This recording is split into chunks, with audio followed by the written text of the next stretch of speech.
मूर्ख साधु और ठग की कहानी। एक बार की बात है, किसी गांव में एक साधु बाबा रहा करते थे। पूरे गांव में वह अकेले साधु थे जिन्हें पूरे गांव से कुछ न कुछ दान में मिलता रहता था।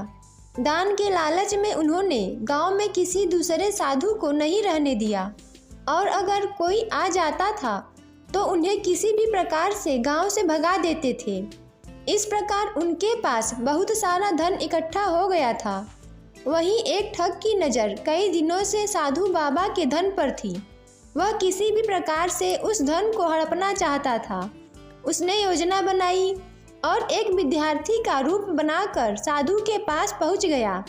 उसने साधु से अपना शिष्य बनाने का आग्रह किया। पहले तो साधु ने मना किया, लेकिन फिर थोड़ी देर बाद मान गए और ठग को अपना शिष्य बना लिया। ठग साधु के साथ ही मंदिर में रहने लगा और साधु की सेवा के साथ साथ मंदिर की देखभाल भी करने लगा।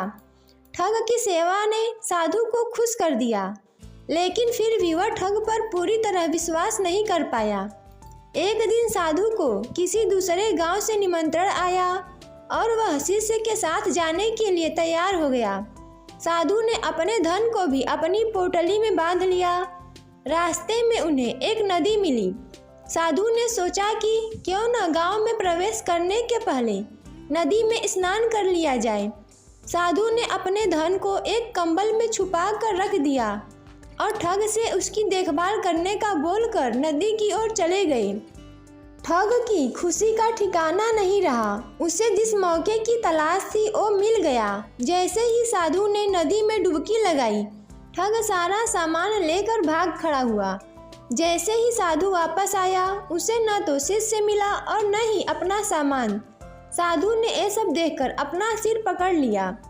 मूर्ख साधु और ठग की कहानी से हमें यह सीख मिलती है कि हमें कभी भी लालच नहीं करना चाहिए और न ही किसी की चिकनी चुपड़ी बातों पर विश्वास करना चाहिए।